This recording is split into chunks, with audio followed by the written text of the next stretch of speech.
نحمده ونصلي على رسوله الكريم اما بعد فاعوذ بالله من الشيطان الرجيم بسم الله الرحمن الرحيم باب فضل صلاة الضحى وبيان اقلها واكثرها واوسطها والحث على المحافظة عليها۔ نماز چاشت کی فضیلت، اس کے کم، زیادہ اور درمیانی مقدار اور اس کی پابندی کرنے پر ابھارنے کا بیان۔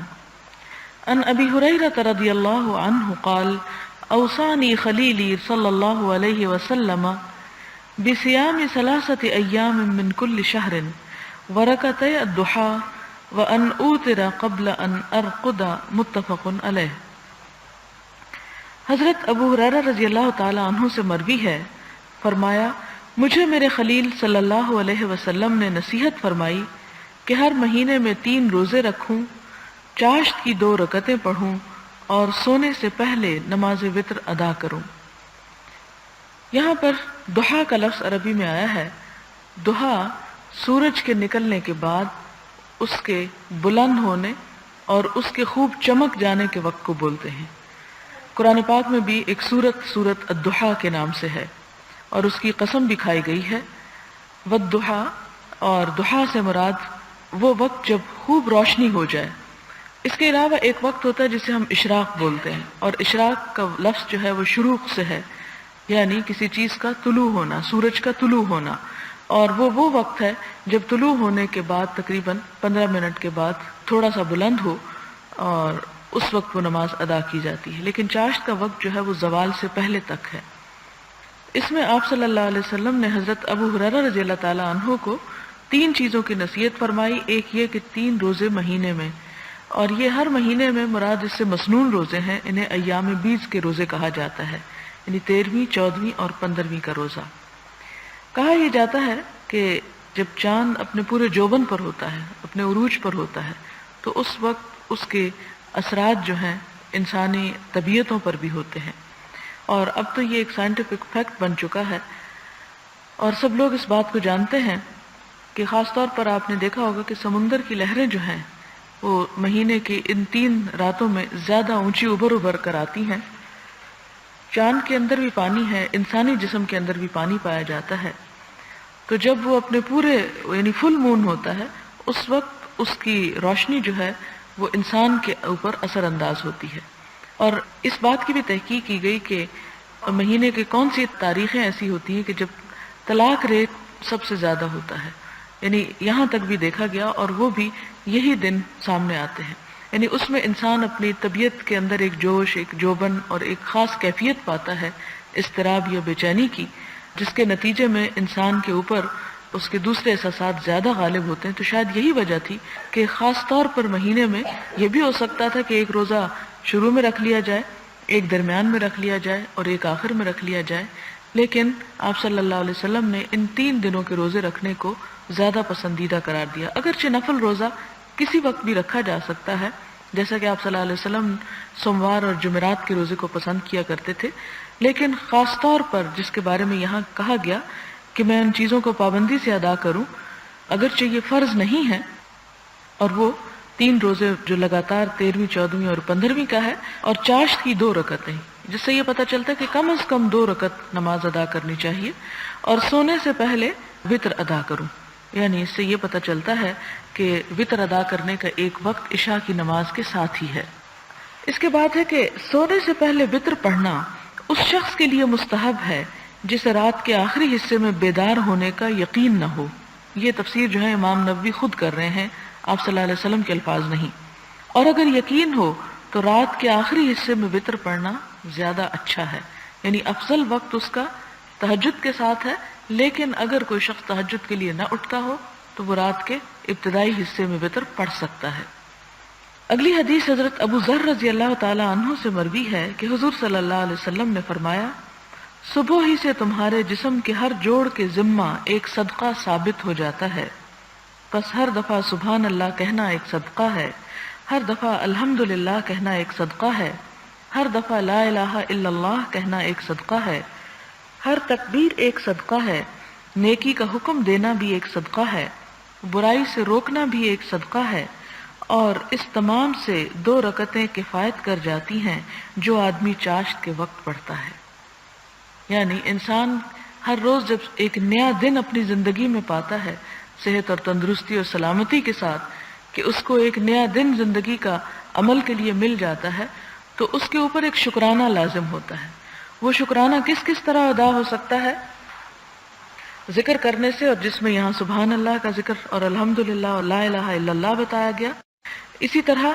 اللہ اکبر، ہر تکبیر ایک صدقہ ہے، یعنی اللہ اکبر کہنا صدقہ ہے۔ پھر دوسرے کو اچھی بات بتانا اور بری بات سے روکنا بھی، اور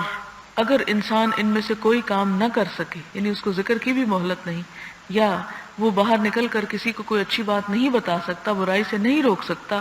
تو اگر وہ 2 رکعت چاشت پڑھ لیتا ہے تو گویا اس نے اپنے ذمے بہت سی چیزوں کو ادا کر دیا۔ یعنی ان تمام چیزوں کو کفایت کر جانے کا مطلب یہ کہ اس کے ایکول ہو جاتا ہے ایک طرح سے۔ اور 2 رکعت پڑھنے میں ٹائم کتنا لگتا ہے؟ یعنی اگر ہم میں سے ہر شخص صرف یہ دیکھے کہ جب ہم صبح کے وقت تیار ہوتے ہیں، اس تیاری میں اگر انسان صرف چہرہ دھونے کی بجائے یا صرف ہاتھ پاؤں دھونے کی بجائے اگر پراپر وضو کر لے، اور وضو کرنے کے ساتھ جب انسان کپڑے بھی تبدیل کر رہا ہے، تو باہر جانے کے لیے بھی ہم اتنی دیر لگاتے ہیں تیار ہونے کو، تو 2 رکعتیں زیادہ سے زیادہ بھی اگر ہم سے ٹائم لے تو 5 منٹ ہے، 5 منٹ سے زیادہ نہیں لیتی، لیکن وہ اس دن کا ایک طرح سے شکرانہ ادا ہو جاتا ہے۔ اور اللہ تعالیٰ کا یہ وعدہ ہے لَإِن شَكَرْتُمْ لَأَزِيدَنَّكُمْ، اگر تم اپنی نعمتوں پر شکر ادا کرو گے تو میں تمہیں اور عطا کروں گا۔ پھر اس کے بعد حضرت عائشہ کی روایت ہے، فرمایا حضور صلی اللہ علیہ وسلم چاشت کی 4 رکعتیں پڑھتے تھے اور اس میں جو چاہتے اضافہ فرما لیتے۔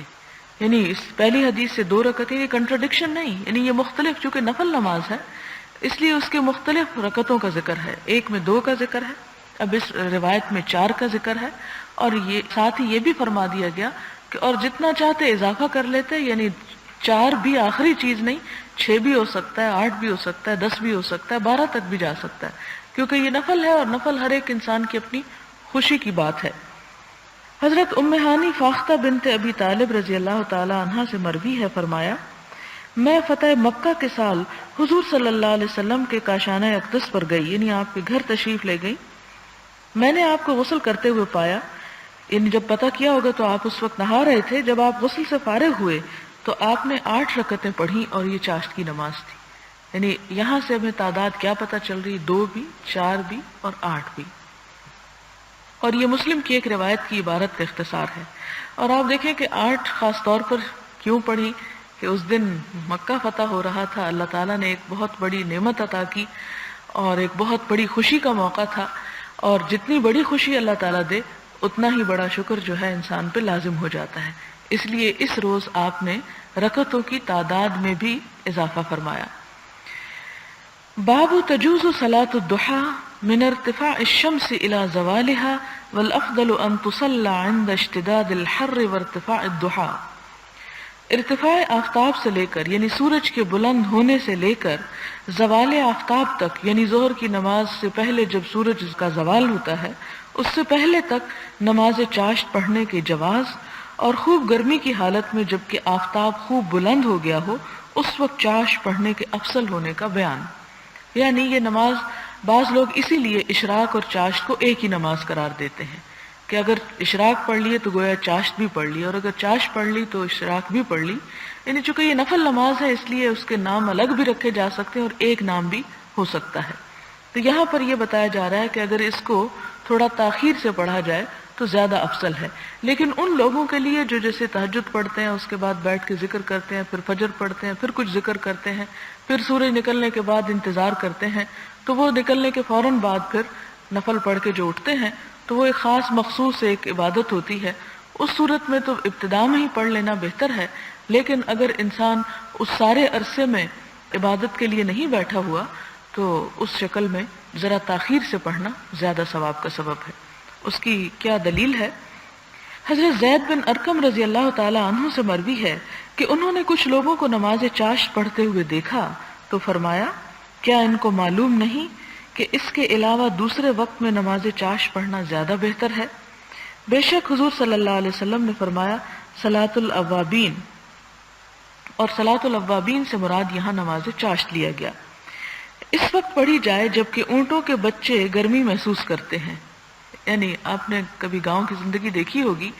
کہ اس میں رات کے وقت جانوروں کو باہر نکالتے ہیں اگر ان کے خاص مخصوص کمرے وغیرہ بنے ہوئے ہیں، یا پھر یہ کہ درختوں سے دور باندھتے ہیں، اور دن کے وقت دوبارہ جب سورج نکل آتا ہے گرمی ہونے لگتی ہے تو ان جانوروں کو دوبارہ چھاؤں میں کیا جاتا ہے. آپ دیکھیں کہ جب سورج نکل ہی رہا ہوتا ہے تو خواہ گرمیاں ہوں تو اتنا گرم نہیں ہوتا.